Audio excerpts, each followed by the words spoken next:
Assalamualaikum warahmatullahi wabarakatuh. Perkenalkan, saya Nur Fariska Putri dari kelas Ilmu Hukum C. Saya kuliah di Universitas Islam Negeri Riau. Di sini saya akan menjelaskan tentang hak sipil dan politik. Baiklah, saya akan menjelaskan pendahuluan. Banyak fakta menunjukkan bahwa persoalan-persoalan yang berkaitan dengan penegakan HAM merupakan persoalan yang dirasakan semakin serius dan mendesak untuk direalisasikan.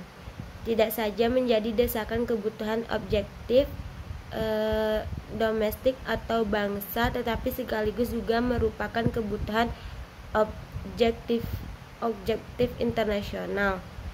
Untuk memperjelas kenyataan ini dapat diungkapkan beberapa contoh seperti penindasan Zionisme Israel atas rakyat Palestina yang atas kaum muslim Rohingya.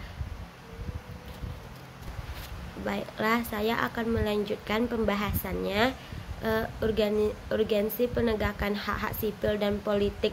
Mengapa hak-hak sipil dan politik itu perlu ditegakkan dan bagaimana sejarah penegakan hak-hak tersebut akan diuraikan dalam paparan berikut. Ini dari penegakan hak-hak sipil dan politik adalah melindungi individu dari penyalahgunaan kekuasaan dan dari penguasa.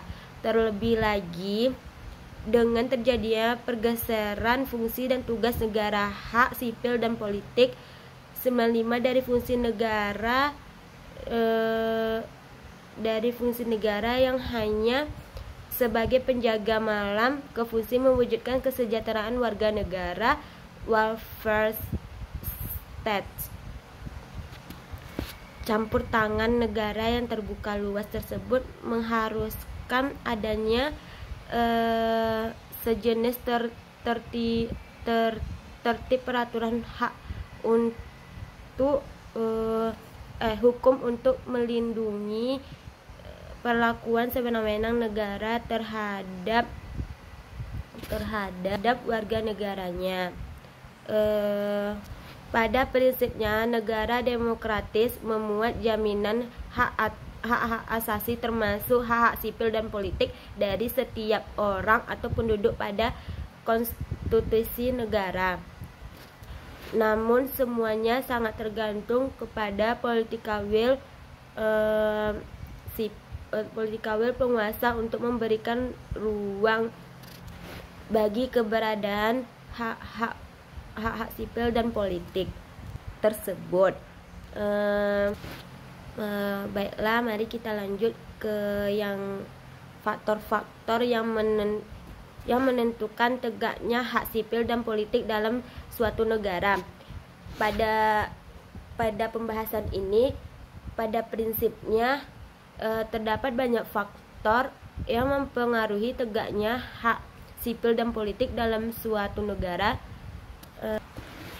Dari Anja sebagaimana dikutip Rais et al. 1999 menyebutkan setidaknya ada 3 faktor yang saling berinteraksi HAM, yaitu negara, masyarakat, dan masyarakat internasional. Rais 1999. Jika dielaborasi lebih lanjut, pendapat tersebut dikembangkan ke dalam 4 faktor sebagai berikut, yaitu 1. Karakteristik suatu rezim. Di sini karakteristik suatu rezim itu bermaksud demokratis atau tidaknya suatu rezim merupakan salah satu faktor penentuan tegaknya hak sipil dan politik warga negara. Pemahaman demokrasi secara mendasar adalah persamaan dan kebebasan serta demokrasi Vol 401 tahun 2005-98 adanya kontrol efektif dari masyarakat terhadap kekuasaan. Yang kedua yaitu pernyataan hak sipil dan politik pada konstitusi dan turunannya. Di sini saya akan menjelaskan yang kedua. Narduli menyebutkan bahwa persyarat sebuah konstitusi yang dianggap baik yaitu 1. Memberdayakan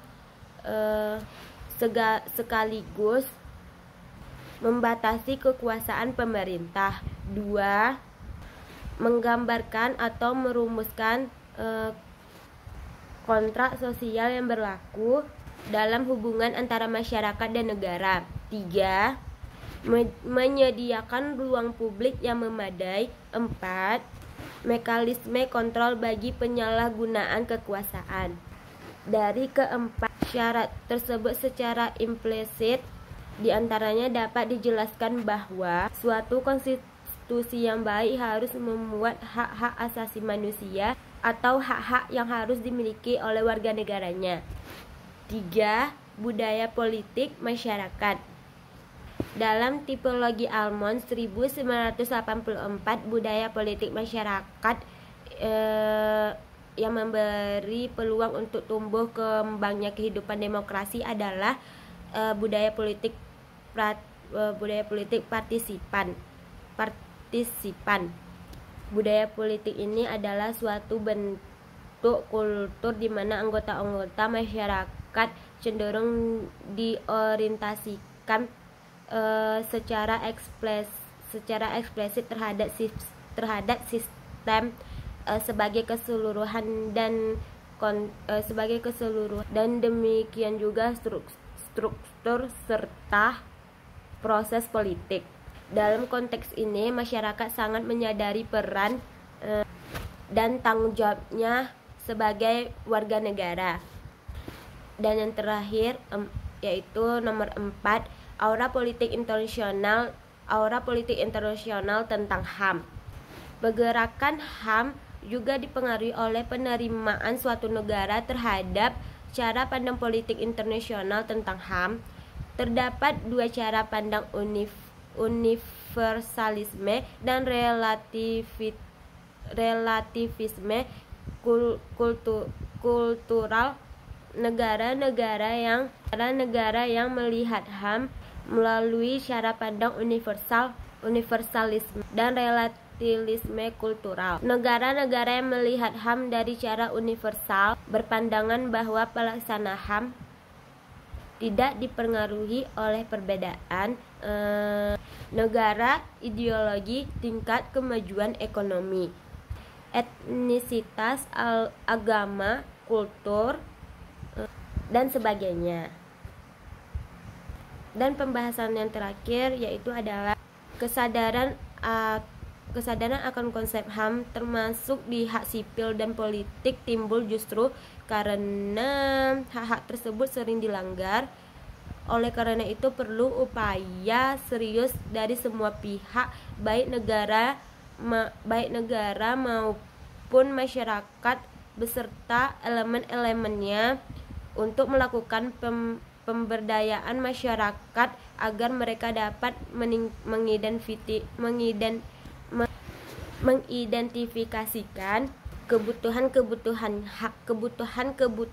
HAM-nya serta sekaligus menemukan cara bagaimana memenuhi kebutuhan tersebut. Baiklah, hanya ini yang dapat saya jelaskan tentang hak sipil dan politik. Apabila ada kekurangan atau salah penyampaian, saya mohon maaf. Wabillahi taufiq wa hidayah. Wassalamualaikum warahmatullahi wabarakatuh.